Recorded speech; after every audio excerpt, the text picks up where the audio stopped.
Alrighty, folks. I think there's a few people still trickling in the back here, but we'll go ahead and get started just in the interest of time because we've got a lot of ground to cover and not much time to cover it in. So on behalf of Ethisphere, let me welcome you all. Thank you for coming to this breakout session on root cause analysis in the investigations workflow. I am Tyler Lawrence. I'm the executive editor of Ethisphere magazine.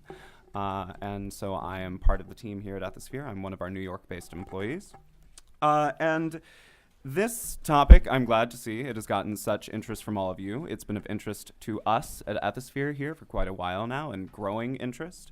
Root cause analysis appears on the very first page, the very first bullet point of the 2017 U.S. Department of Justice's guidance, the evaluation of corporate compliance programs.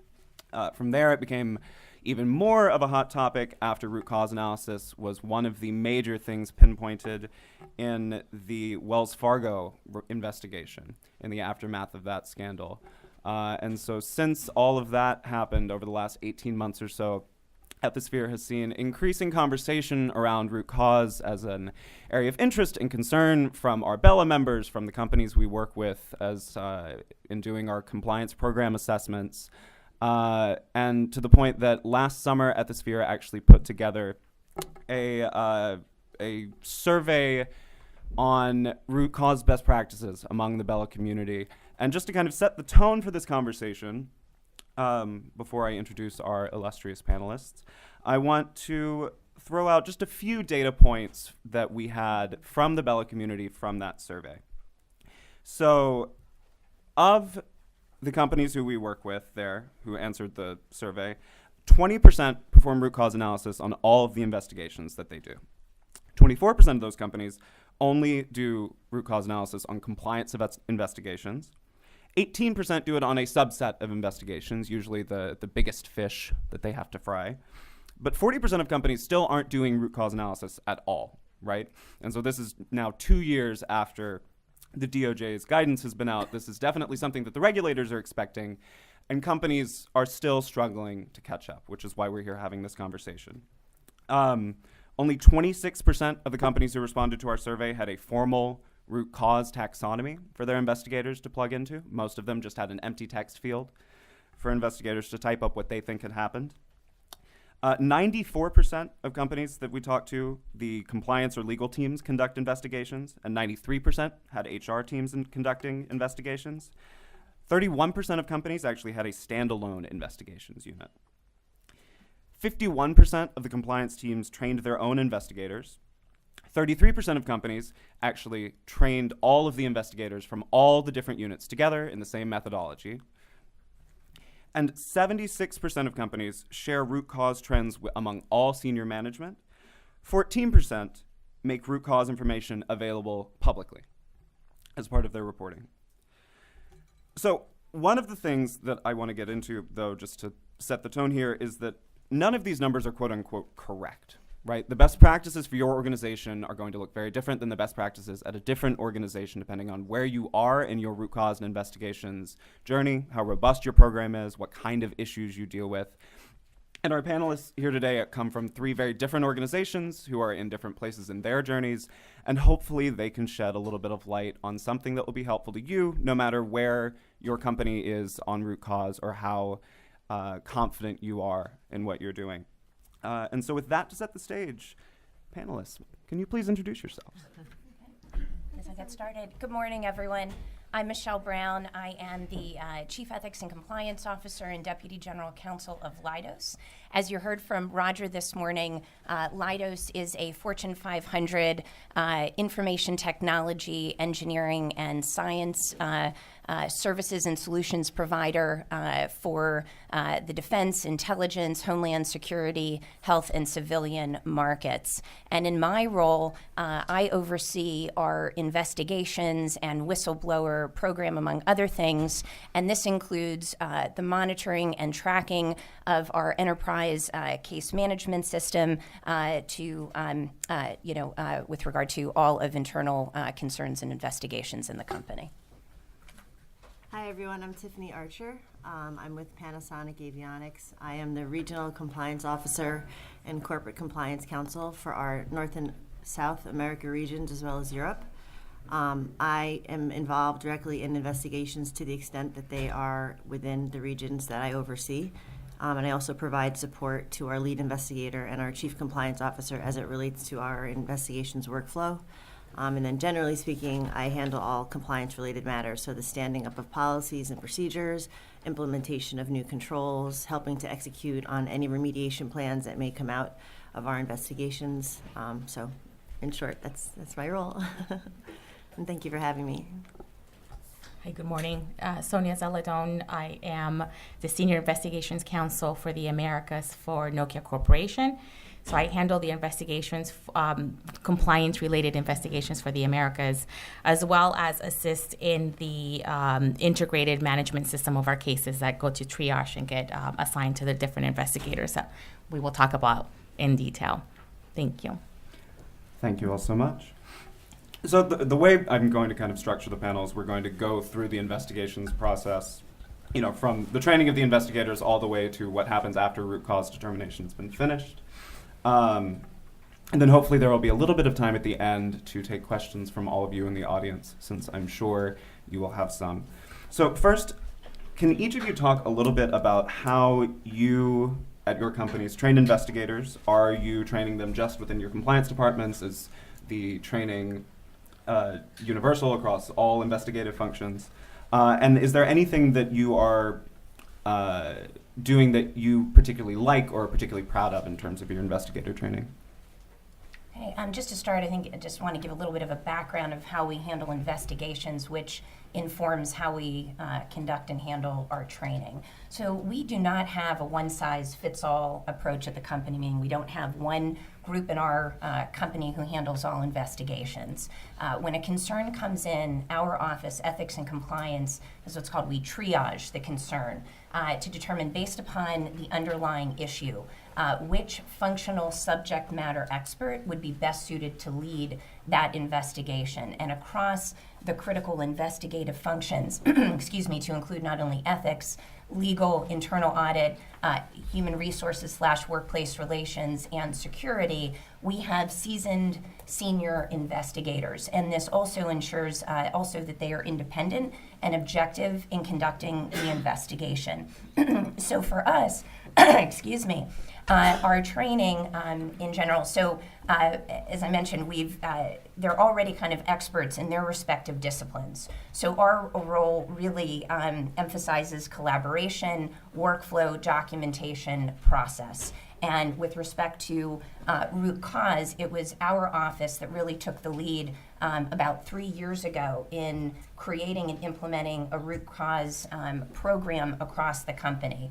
And in doing so, we kind of socialize that. I first and foremost, I don't think you can have a strong investigative process or program without having tremendous cross-functional collaboration across the enterprise. I think it's absolutely critical. So we don't do anything where we kind of impose it, force it upon anyone in the company. The key is really to socialize that to get buy-in. So when we rolled out the training, we had already socialized it, but trained on the methodology, the taxonomy, the approach, and then we have bi-weekly disclosure quality assurance team meetings to ensure kind of quality control, consistency across investigations. And that was our way to kind of, as a cross-check, to see if people were approaching root cause consistently, and we'll talk a little bit about how we do that, but that was really significant.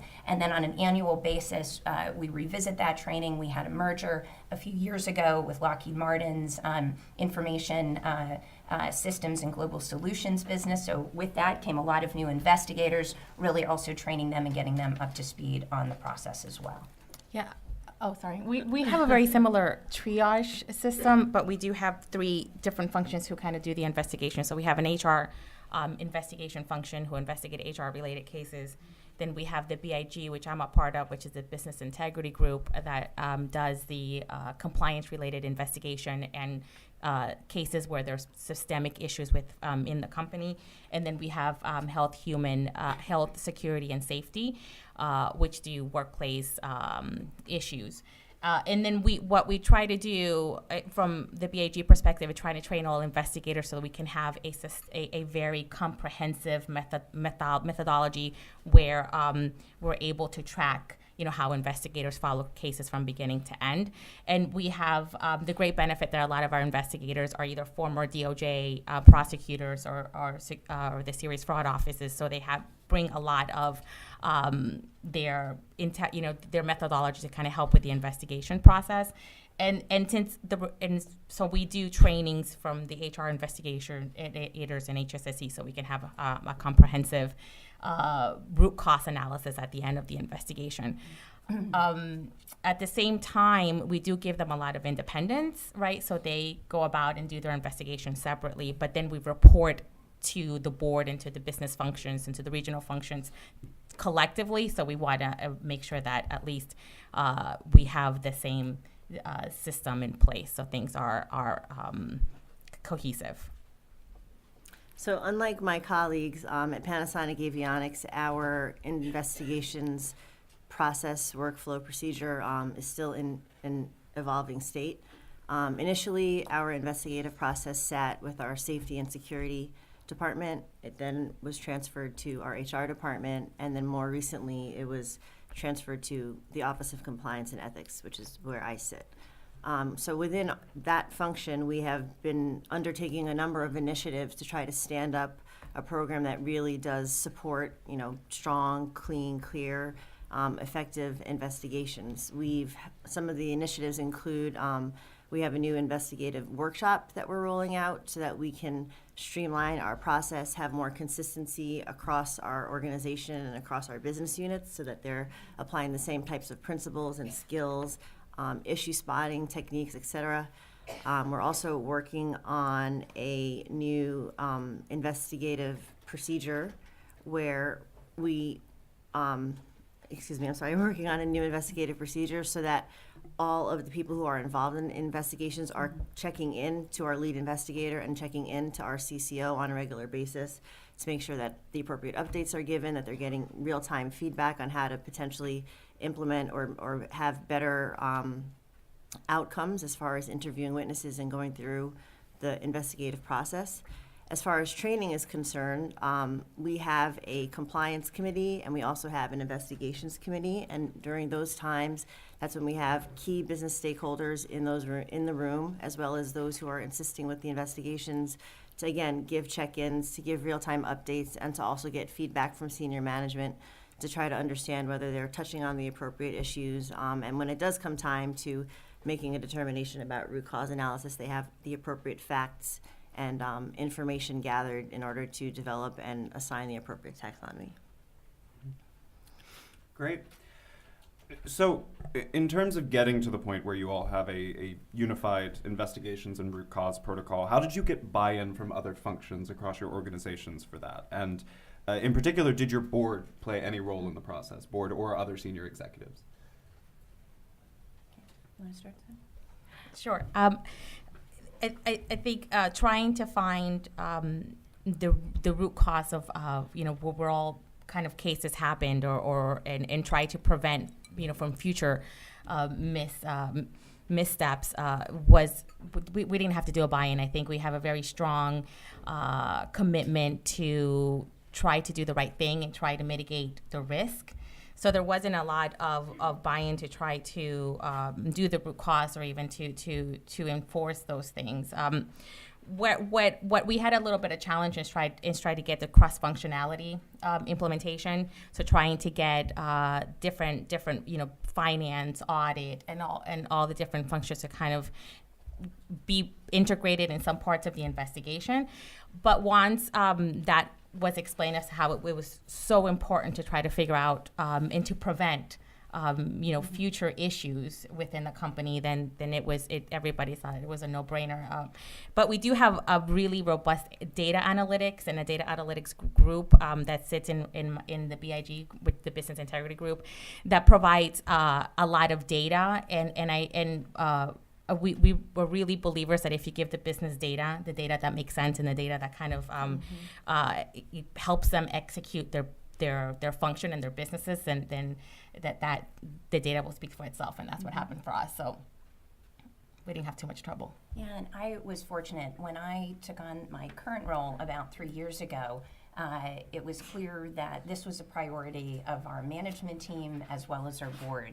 I have dual reporting to our CEO as well as to our Ethics and Corporate Responsibility Committee of the Board of Directors. So obviously always nice and easy when you can cite the board or senior leadership as desirous of the implementation and development of a particular process and program.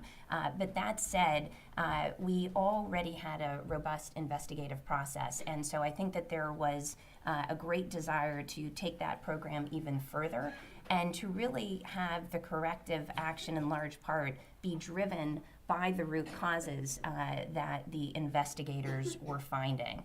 And so in that regard, I think that, again, through the collaboration that I talked about, it wasn't difficult to get the other functions on board. And then through these bi-weekly quality assurance team reviews, we would have the lead investigator brief. These are essentially the lead investigative functions to brief on a particular investigation when it was complete. And that individual would make the preliminary root cause determination, but we would all collectively have to arrive at a consensus as to whether or not that was correct, as well as whether or not, for a substantiated matter, there were any contributing factors or not. And then that drove the conversation about, in light of that, what's the appropriate recommended remedial and corrective actions to be taken.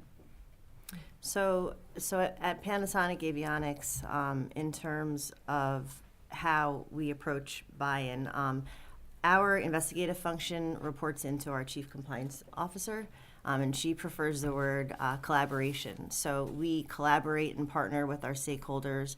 We have readouts and we give them updates on how it is, the investigations are going and what approaches that we're taking. And we actually welcome an open dialogue where they can come to us, pose questions, raise issues, and through that healthy dialogue, it will help us and help to inform our approaches going forward. So that's one of the things that we do. And then also in the context of our compliance committee, our investigations committee, that's the forum where, again, as I mentioned earlier, all of the key stakeholders are present. They all have an opportunity to opine on the way in which the investigation was carried out, the findings, the potential resolution, the proposed remediation. And unless we have a quorum, nothing is closed. So that's yet another way that we kind of get everyone's, as you mentioned, have a consensus before we actually, close it and move on. And also similarly, as it relates to discipline, we also have to have a quorum in that respect as well. So again, it's really about collaboration, partnering, making sure that everybody feels that they're part of the process and that we're not trying to push something on them because we want it, closed for some sort of personal reason. So. Yeah, I mean, it sounds like all of you were fairly fortunate in that you had companies that were already inclined towards the sort of collaboration that's necessary to have a robust and effective investigations and root cause process. One thing that we at Ethisphere have definitely found in our conversations with clients is that for companies that perhaps had investigations programs that were a little less mature than the three of these companies, a lot of impetus has come from the boards to really get on top of this in light of Me Too. Many of us were upstairs just now at the Me Too panel, which was very enlightening. And boards who are trying to get a handle on whether or not they have a Me Too issue, if they go to the compliance department and they ask them, well, what is our data like on this? And then they go to the HR department and say, well, what is our data like on this? And those numbers aren't talking to each other, then suddenly the board becomes very frustrated. And so one thing that I would say, if you are earlier in your journey as a company and you are trying to figure out, well, where's my leverage point here, right? How do I get everyone to realize the necessity of integrating these systems, of making sure that all of our investigators are talking to each other and that sort of thing. If you have a line to the board, absolutely. So next question that I have for you all. And we just touched a bit on this, but perhaps you have something else to add. How have you integrated team members across various different functions into the investigations process? Are they always involved in every investigation, or are they available for consultation by your investigators depending on what they find? What is the relationship of specialists to the investigation? I'll start, sure. So at Panasonic, I should start with, we have a mnemonic, IAIRR.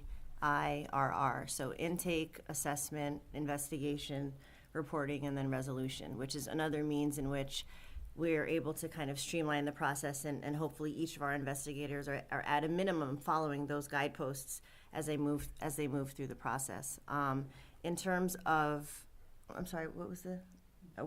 Integrating more investigators? Integrating functional expertise. So as far as integrating functional expertise, once we do the intake process, there's a two-phase approach. It's either a compliance-related investigation or anything else that would include HR, employee relations, related matters, security, quality, et cetera.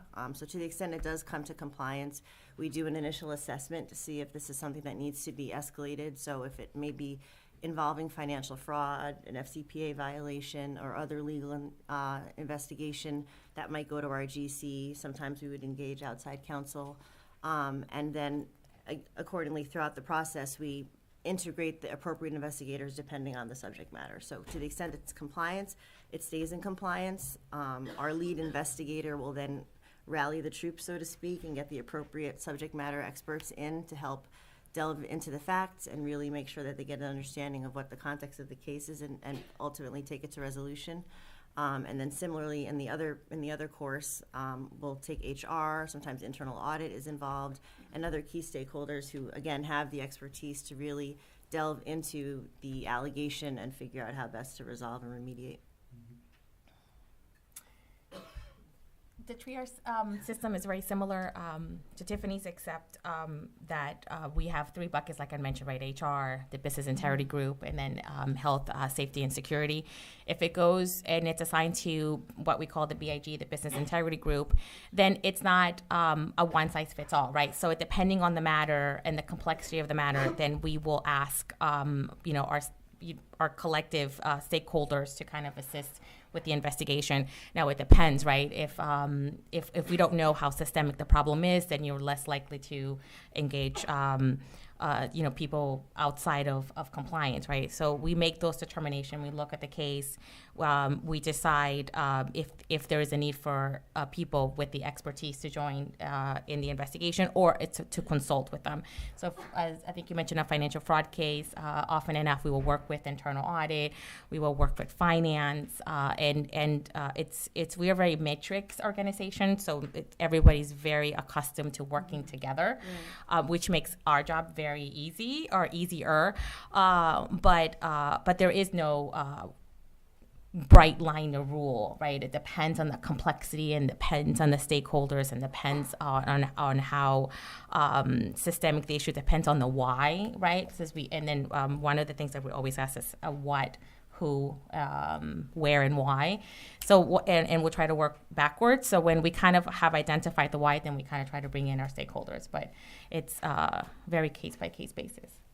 So I've already touched on the intake process and kind of how we farm out our investigations. Just a couple of things I want to also mention and highlight. By meeting every few weeks, it gives us an opportunity. As we all know, sometimes where an investigation begins is not always where it ends.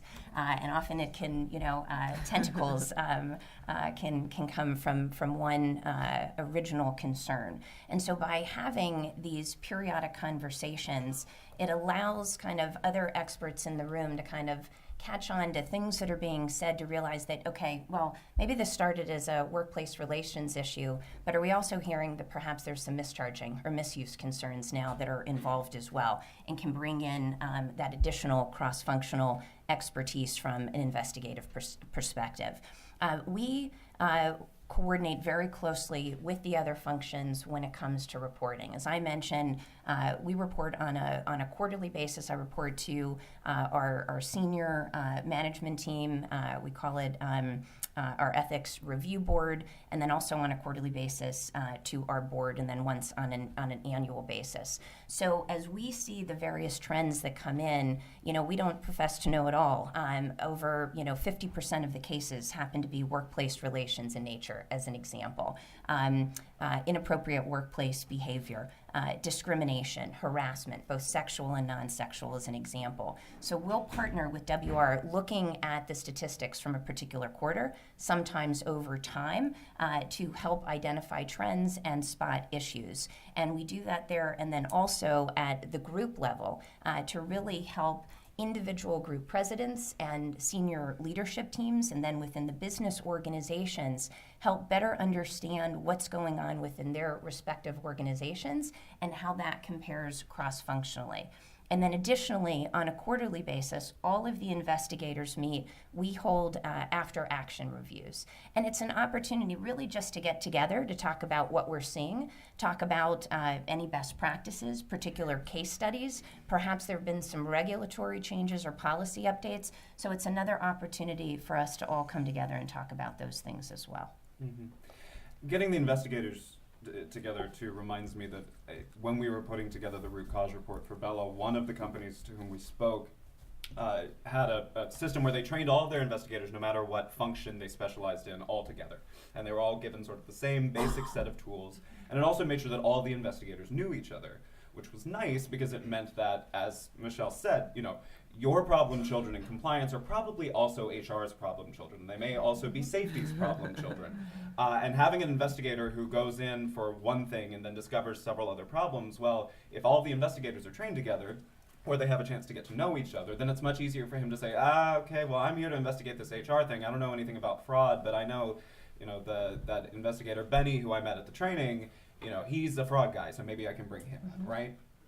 And so that is one advantage of that kind of approach if you choose to take And it. Tyler, I just want to say, and it's hard to believe, with 32,000 employees, obviously names do come up occasionally, again and again.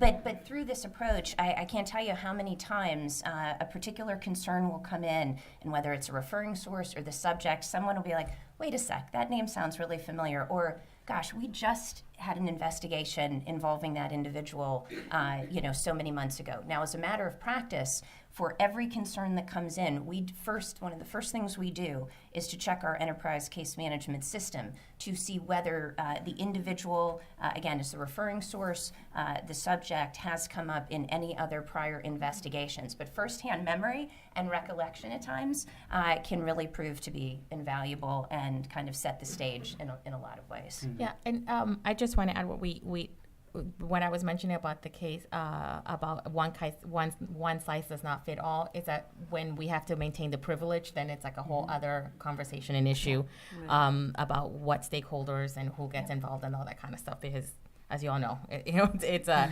very delicate situation. But for us, we do a lot of reporting, at a regional function, at a business function, at a gosh, there's so many. I'm trying to see if I missed across the time, across function, across business, and across geography.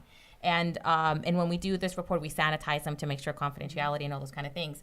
But we include HR, finance, audit, and the business, and then we start talking about the cases that we saw last quarter, last year, trends, and things, and people, and that'll pick up and say, oh, HR kind of saw this case, and audit has seen that case, and those kind of conversations, constant conversations that we have at all those layers and at all those levels kind of help us have those discussions about trends and things that we see together. Mm-hmm. Which dovetails beautifully with my next point, which is that all of that kind of trend analysis is much easier with a unified case management system. So if you all could talk a little bit about what case management systems you have in place to track reports, from hotline reporting, open door reporting, and beyond. And particularly, how do you track cases that don't automatically come in through technology, such as manager level conversations? Yeah, well, funny enough, about 30% of our cases come through the hotline, that means an email to the hotline, a phone call to the hotline, those kind of things.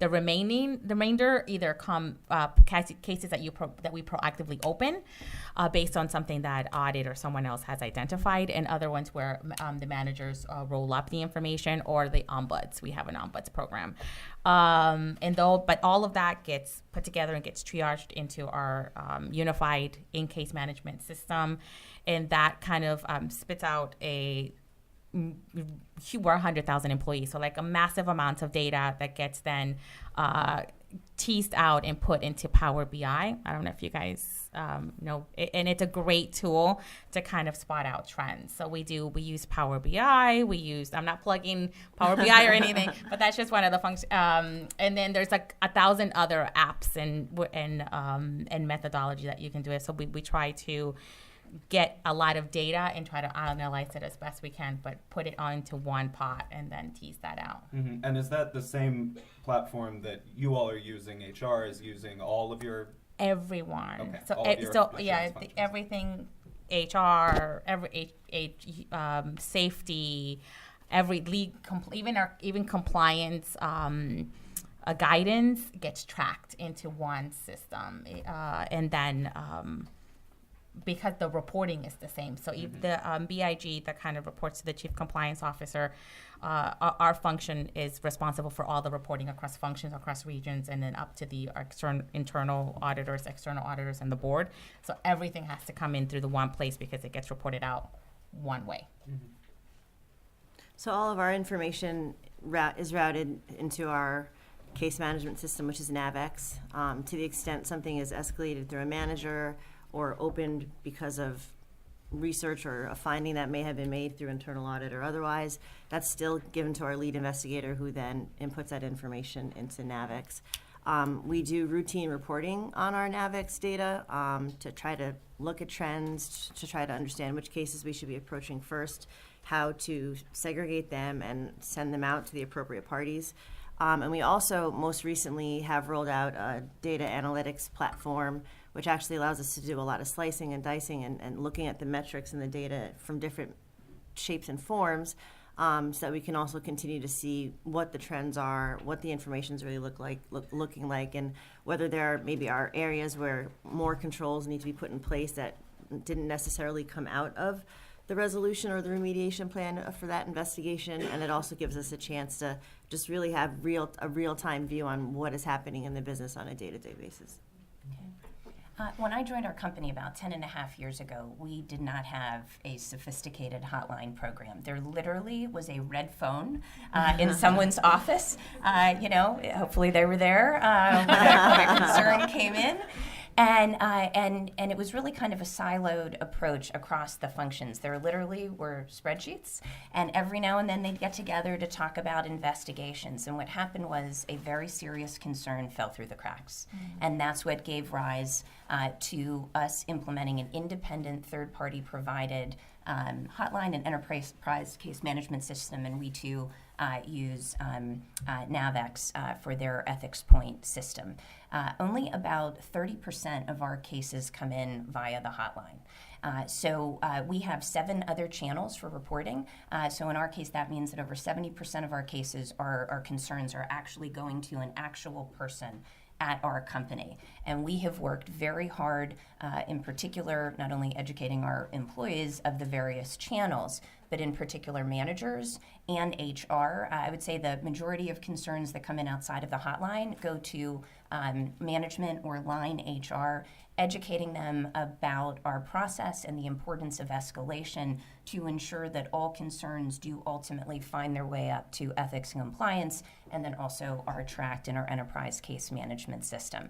And it now is a tool that's actually used not just for tracking of concerns, but HR is using it for performance-related issues at times. Security is an example. They're tracking lost devices and other things. So I think that over the years, we've certainly had buy-in on the benefit of having a comprehensive enterprise case management system.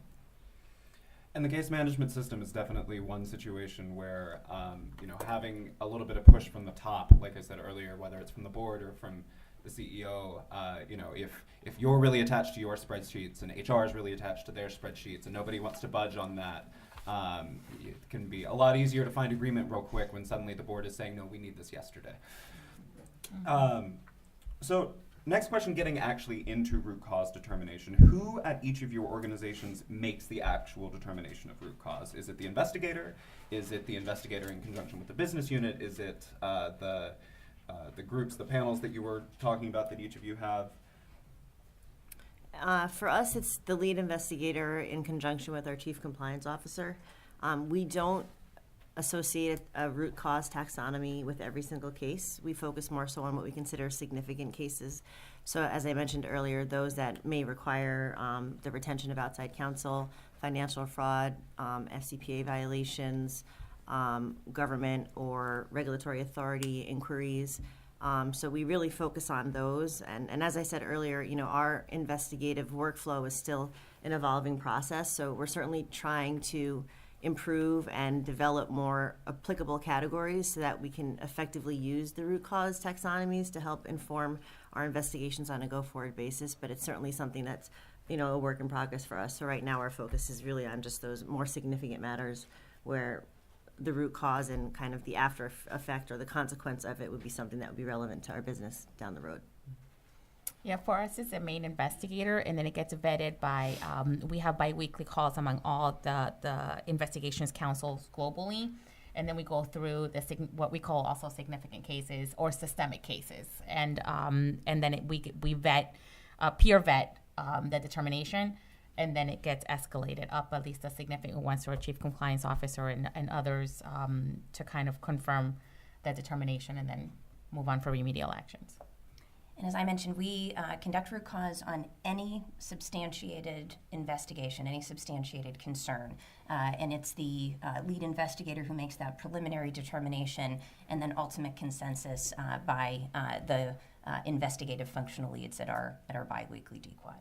Mm-hmm. There was one company that I remember speaking with, putting together the root cause report, that actually completely separated the investigator from the person making the determination of root cause. Right. And their rationale for that was the investigator's expertise is not necessarily in the processes and systems and administrative mechanisms the control functions have to help correct issues. And so they wanted to hand that responsibility over to somebody in compliance or legal or somebody like that who had more familiarity with, well, what exactly are the levers that the business can pull to get this done. Can all of you talk a little bit more about your taxonomy itself, if you have one, or if you don't, why not maybe, and how that's evolved? So we do have a taxonomy. We have 6 categories for root cause. Worked really hard to kind of simplify this as much as possible. I think that's, when we were doing this, that was something that we were very mindful of. You want to be careful almost not to have too many. You don't want to overly complicate this for investigators, have too many where there's the potential overlap. So really trying to clarify that in the definition, which over time I would say we have done. We have refined some of those definitions, and we've got 13 categories of contributing factors. For every substantiated investigation, not required that the investigator assign a or more than one contributing factor. But again, those definitions have been refined a little bit over time. It's actually an initiative that we are embarking on now that we've got enough data over these past few years to look at it, to really look back. Probably about 70% of our root cause categories fall under the intentional misconduct category of the 6 that we use. So considering, do we need to break that down further? Do we want to look at perhaps it's willful violation of policy or personal financial gain, again, to allow us to be a bit more predictive and further be able to really further understand employee behavior within the organization? Or are there categories that just simply aren't being used at all? And if so, why not? Or so are there categories being overused? And that's right. And that's one of the things that independently, internally right now, we're focusing on. So we have 23 categories in our system at the moment, in large part because these are legacy categories that came over as the investigations process was transitioned from group to group. So another initiative that our lead investigator and CCO is working on is looking to refine those, diminish them because they really should be more meaningful and impactful. I think sometimes 23 or even higher numbers is really too broad and maybe can cause confusion. A person may not appropriately classify something when there's so many. So what we're looking to do now is, through the investigations and the trends that we're seeing, we're trying to redefine and kind of rework that process so that the categories that are available for selection are actually appropriate. Also, similarly, From an HR realm, that's an area where we don't have any appropriate categories at the moment. Even though they at one point owned our process, they did not utilize root cause taxonomy in their investigative procedures. So that's another initiative that's underway where we're trying to come up with meaningful categories that are HR related. Yeah, and we started off with you right in the comments, and then we were trying to do reporting and doing trends, and then we moved into more data analytics. We realized that was not working. Mm-hmm. So now we have a taxonomy. Right, we started with 8. Then we went to about 23. Now we're down to 13. And I think that's where the sweet spot is, at least so far. And we break it down into 3 buckets. We call it people, method, management. And people is, the intentional misconduct of an employee. Then we have the method, was it bypassing a policy or procedure or something systemically wrong with a process or methodology? And then management, was it a management problem? Was it a leadership problem? So we have, and then you cannot close a case, especially a substantiated case that means significant, whether your HR, workplace resources, or the business integrity group, without going through the taxonomy. And that so far it's worked well, especially when then we have to report the trends and trying to read, something more into the analysis. So. And I think one of the things that we struggle with a little bit is it's a balancing act. Yeah. So, what data at the end of the day are you going to find helpful or potentially helpful without overly taxing investigators who are already really busy and in some cases overworked with a very busy workload and already having a hefty documentation burden, if you will, with each investigation. So one last question from me, and then hopefully we'll have a little bit of time for questions from the floor. So what is the relationship like then between, and we've talked about this a little bit, between investigators, root cause, and remediation? Are the same people doing all 3? Do investigators hand off the case? Is remediation handled by compliance? How does that work?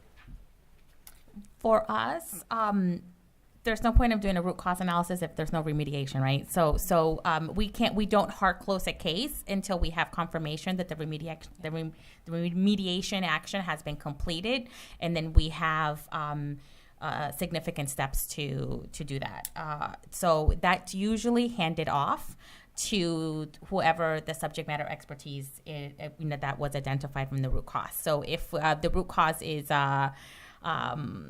financial gain or something, then, does that mean we have to do training, or do we have better internal controls need to be in place? So then that may be handed off to HR and internal audit to work together to kind of effectively come up with a plan to mitigate, prevent this from happening again.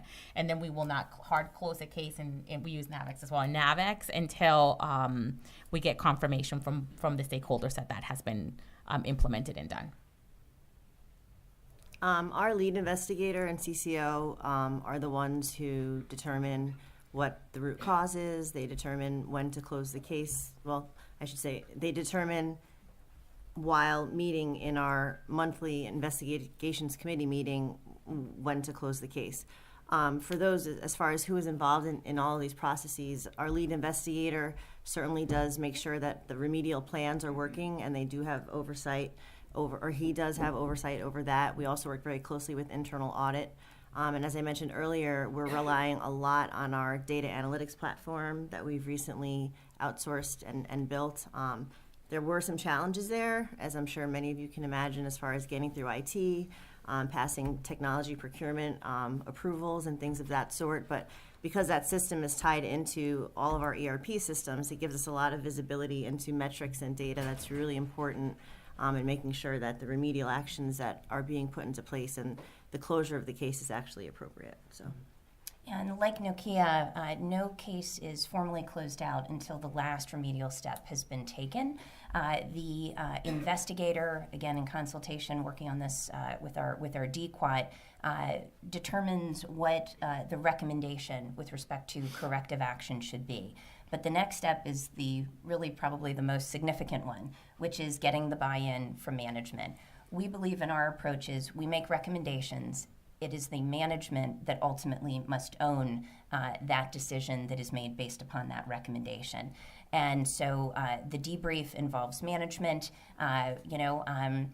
Far more often than not, they will readily accept that once they hear of all the findings. But as I'm sure, as many of you can appreciate, that's not always the case. And you do occasionally get pushback. You might hear, well, they never had any issue in the past 7 years, or, oh, but they're such a valuable employee.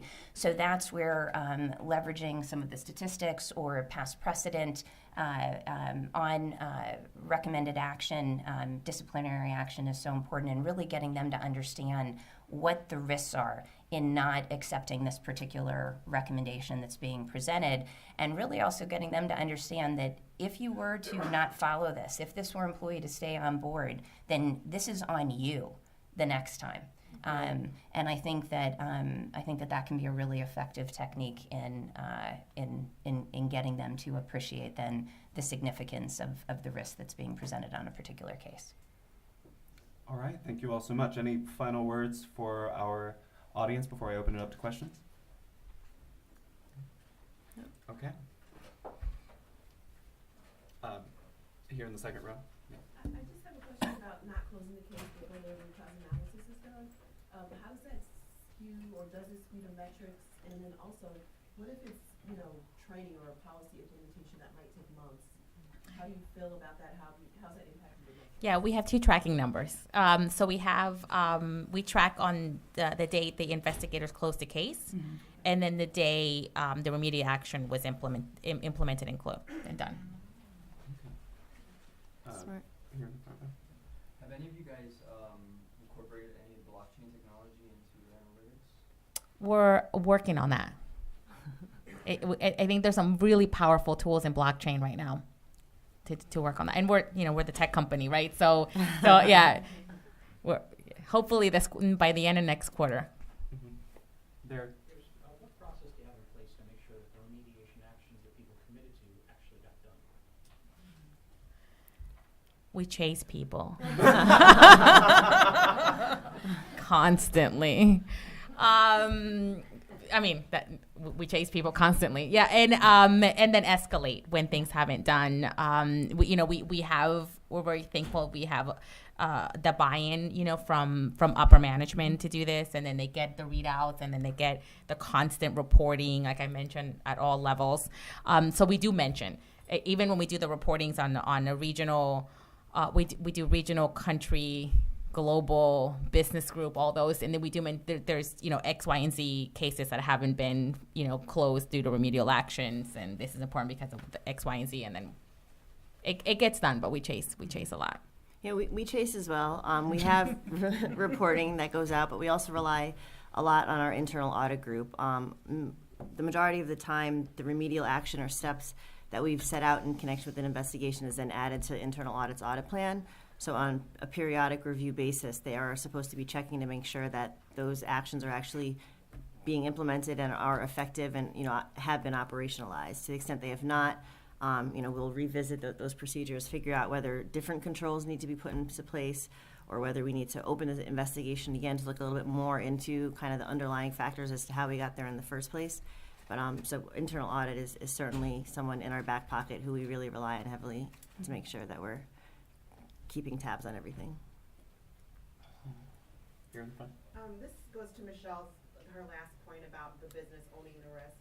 So when it gets to that point, when you say, you own the risk, is there anything formal that takes place? Like, do they have to sign a risk like a risk acceptance letter, or like, how is that formally escalated? Like, how do you really handle it? So formally documented as part within ECMS, either as part of the investigation memo, which will include what the listed recommended corrective action is, and then what management response is to that. But we always have the lever of being able to escalate in the event that we're just not getting where we need to go, and then have the ability, either our group ethics director, or in my case, me with our group presidents, or in some cases to Roger, our CEO, if we feel that strongly about a particular case. Yeah, we have the same where the management owns it. We document it in meeting minutes, And then if the investigator or the chief of the compliance council strongly feels that the decision was not the appropriate one, then we have escalation to the chief compliance officer, who then the general counsel, who then to the CEO. Sir in the back there. How do you deal with concerns that root cause analysis documentation might fall outside of privilege and be a corporate confession or a roadmap for investigators? So at Panasonic, we, actually, this is a recent implementation, but in our case management system, we really only keep high-level summaries and overviews of the allegation and some of the facts. And in a completely separate repository that's locked down is where we actually keep any sort of privileged or confidential information. So that segregation is, the control that we have in place in order to try to maintain that privilege that people who shouldn't see it don't see it.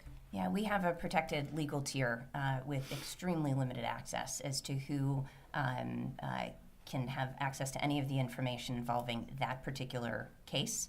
To help, again, we fiercely guard the privilege. In our case, about 30% of our cases annually are those, again, as a federal government contractor, we've got significant regulations regarding mandatory disclosures in the event of mischarging, misuse, fraud, what have you, to the government. So in those cases, clearly under legal with internal audit and memos, everything marked privilege and very limited access as to who can see any of that documentation. Yeah, same with us. We don't keep any of the privileged documents in the case management system, and in a very limited amount, very limited people who work on the remedial actions when the matter we're trying to maintain the privilege.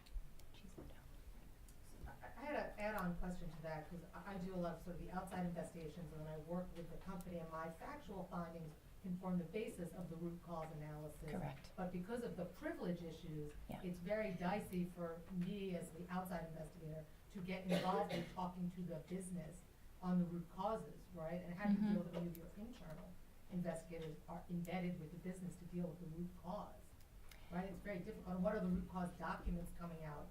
And are those privileged, or how would you protect that? I mean, wearing my government hat for years now, I would never let you get away with claiming privilege just because it's stamped privilege. Correct. Right.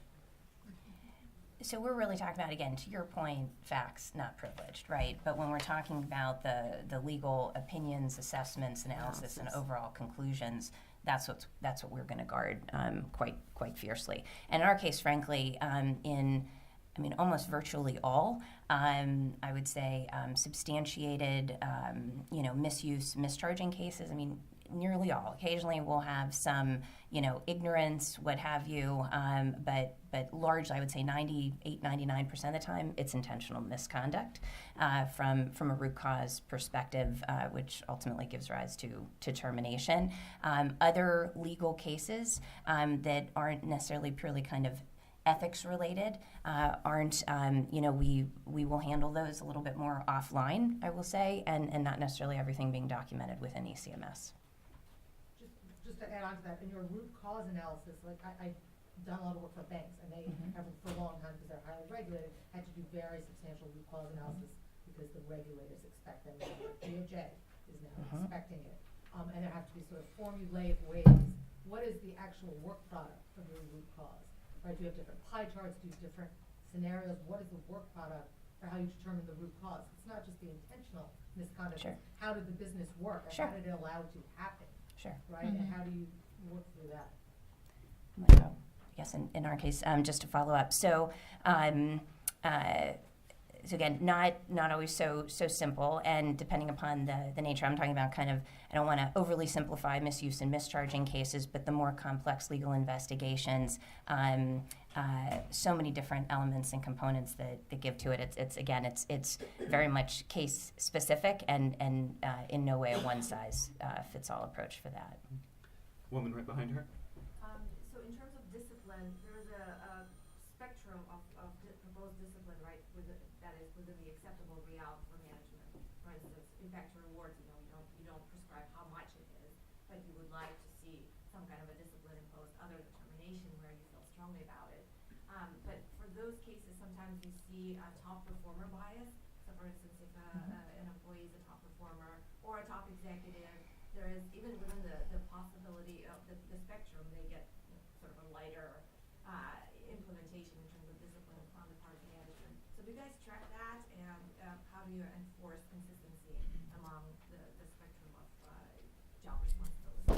And then you add the complexity of the different local labor laws, because we're a non-U.S. company that in almost in every country around the world. So consistency is kind of hard to maintain because we do, it's hard having different jurisdictions. But for the most part, there is a recommended disciplinary proposal on that person, and then it's up, and then we debate it as let me step back. There's a disciplinary committee that we have that comprises of labor and employment attorney, local HR, the investigator, the line manager, and the line manager, one line manager up, right? And then the management will ultimately make the decision, but we kind of try to address that issue by including the line manager up, because then they're aware that if there's anything happens again, like you were mentioning, they own it, right? They own the liability, basically. And in those instances, for the most part, they end up doing, what's recommended.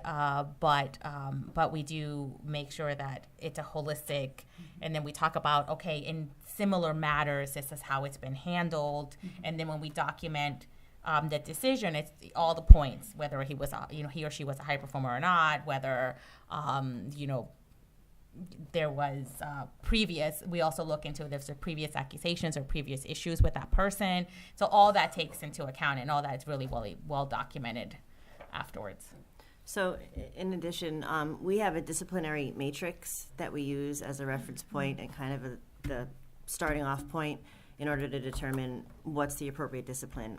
In conjunction with that matrix, we also have an employment attorney who attends our investigations committee to make sure that discipline is actually appropriate, if they're a high performer or not, if they've been involved in previous conduct or not.